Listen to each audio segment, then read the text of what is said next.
Mission impossible. Here's one way big companies try to motivate their workers. Hi there, everyone. It's Jeff, and this is Plain English lesson number 465.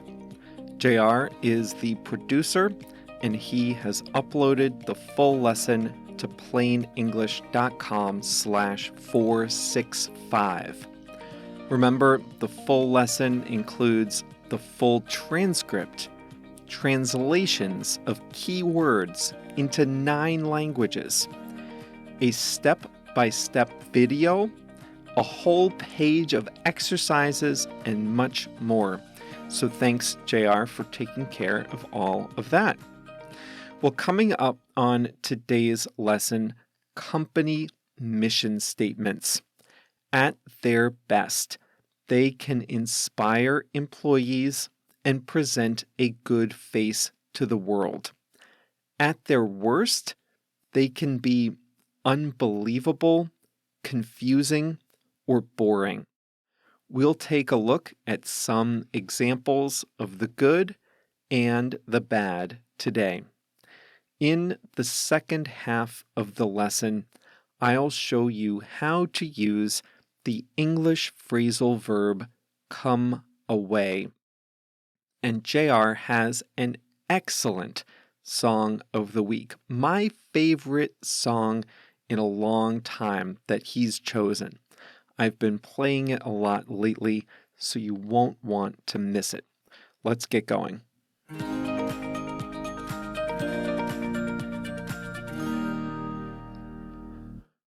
When done well, a company's mission statement articulates what a company does, and it hints at the reason that company's products or services help the world. The mission statement answers the question, why does this company exist? Companies create these statements for a couple of reasons. First, it sends a public signal to the outside world. Companies want to have a good reputation. They want outsiders to think of them as virtuous. So this is a commercial explaining why they are doing good work. Second, missions can guide decision-making within the company. Large companies can get distracted by lots of side projects. A mission statement should help guide the priorities and minimize distractions. Finally, and this is probably the most important, a mission statement can inspire workers. An individual employee may have only a small, specialized job, but when put together with all the other employees, the work matters. And the mission statement says, this is what we're doing as a team, and what we do as a team helps the world. And this helps motivate existing employees, and it helps recruit people who want to feel that their work makes the world a better place. At least that's the idea. Some company mission statements are better than others. In my mind, a good mission statement is connected directly to the product or service and is realistic. There are many kinds of bad mission statements. Some are vague or uninspiring. One wonders why a company would even bother to write a boring one. Many use confusing jargon, or they try to say too much, the result of a room full of executives succumbing to groupthink. Others, and I think this is the worst kind, they talk in grandiose terms about saving the world. Often, these mission statements are simply not believable. So let's take a look at some good ones and some bad ones. Here are a few good ones.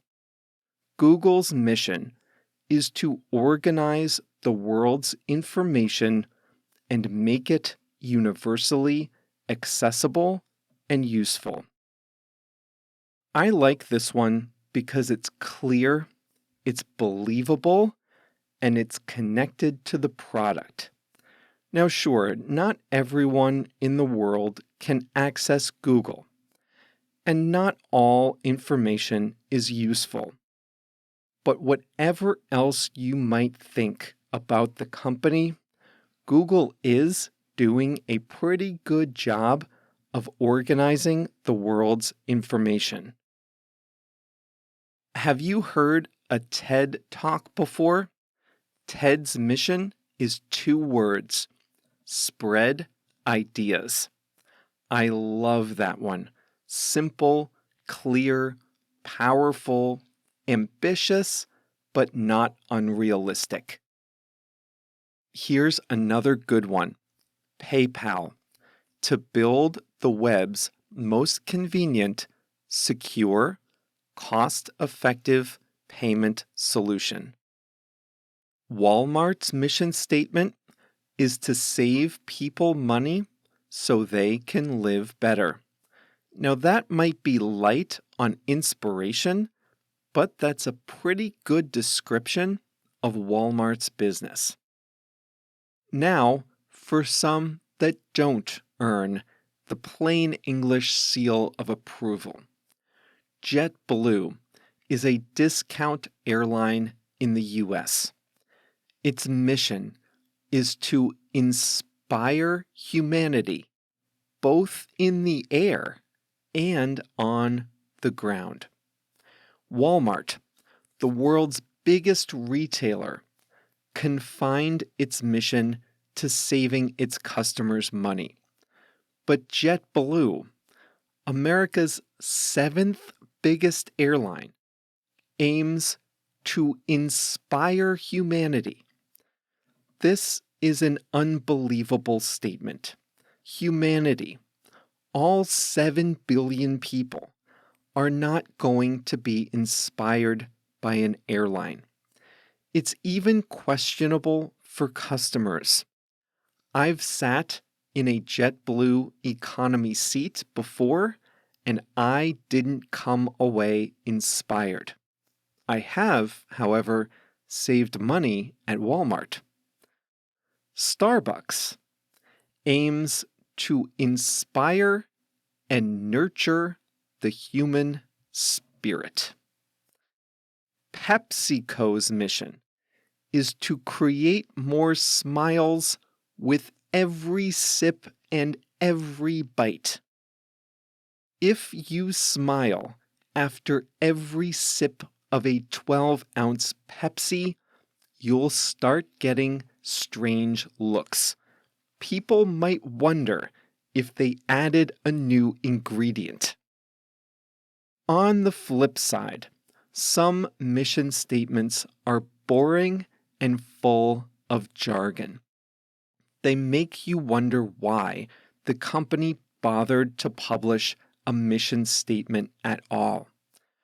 This one is straight from a large conference room full of executives wearing suits. This is from Air Products, a chemical company.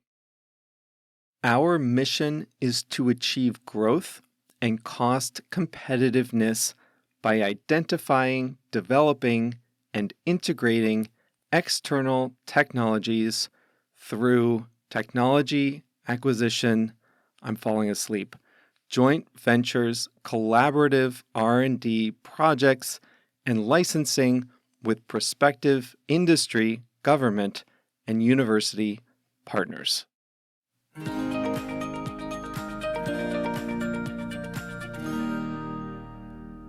All right, time to wake up. I don't know about some of these. I feel like it's enough to just make a product or provide a service that people want or need. If you're Starbucks, you make good coffee and give people a comfortable place to drink it. That should be enough, right? They're not nurturing the human spirit. We don't have a mission statement here at Plain English, but I guess the closest would be that we help you upgrade your English. And that's enough for me. I don't need to pretend I'm changing the world. You all are going to do that with your upgraded English, not me.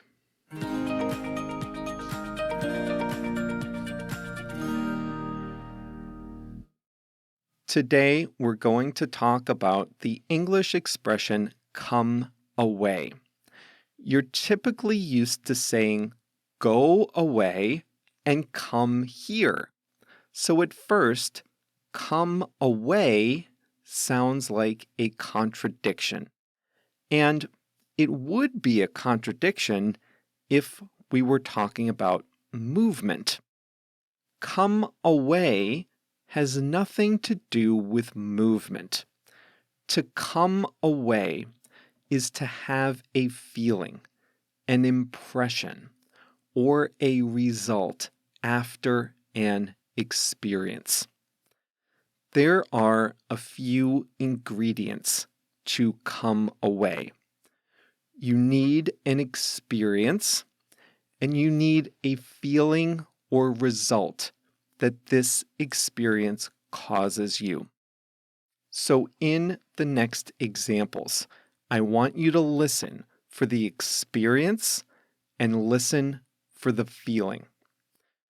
Remember the immersive Van Gogh experience I told you about? I came away from that feeling cheated. It was expensive, short, and honestly not very good compared to seeing real paintings. So what's the experience? Going to the immersive Van Gogh show. What's the feeling? I felt cheated. So we can say that JR and I paid a lot of money to see that, and we both came away feeling cheated. Remember that we use come away with feelings or results. So this is an example with results. I recently attended a webinar about marketing. It was very informative, and I came away from that webinar with a lot of good ideas. What was the experience? I went to the webinar. What was the result? I got a lot of good ideas. Think back to your last job interview.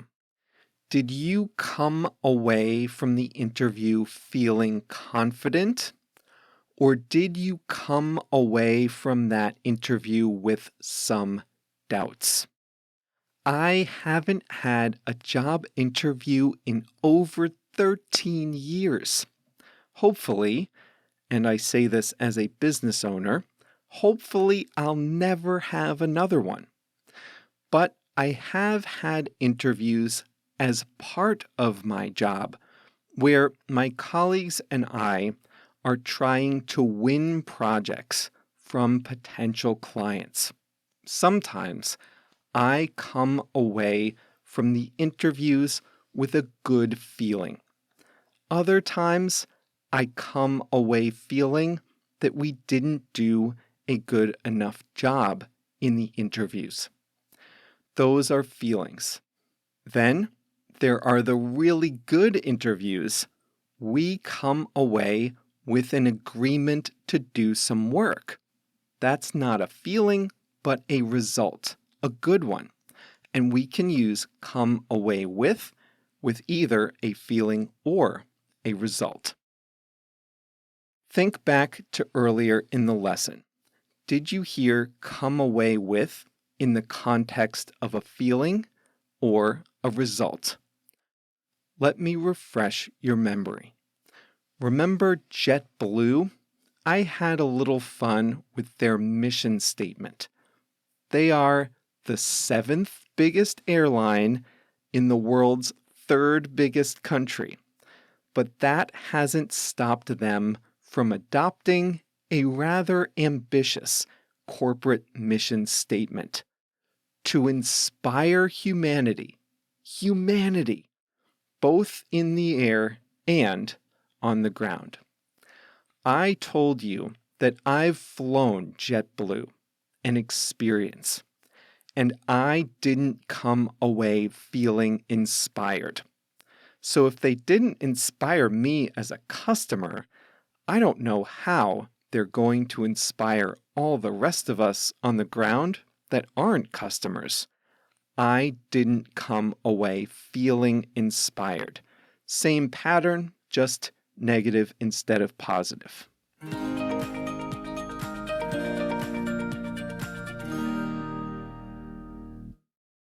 It's time for this week's Song of the Week. JR has selected Going Gets Tough by the Growlers. I love this song. I just listened to it for the first time. And this is an expression in English. When the going gets tough, the tough get going. And that means when things get hard, strong people get to work.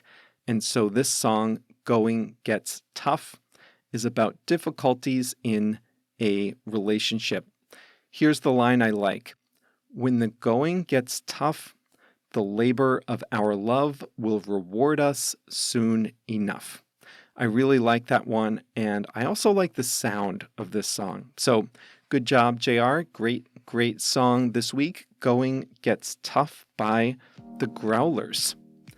And that's all for today's Plain English. Congratulations on all the great work you are doing to upgrade your English. I'm really honored to be a small part of your life. And I know so many of you listen while you're out walking, commuting, cooking. Some people even listen right before bed. So thank you for inviting me into your life, and congratulations on challenging yourself. And I mean that. We don't talk about the easy stuff here. So if you're listening to these episodes, even if you don't quite get every word, you're thinking at a high level in English, and I think that is just great. Well, as always, we'll be back on Monday with a complete new lesson. See you then.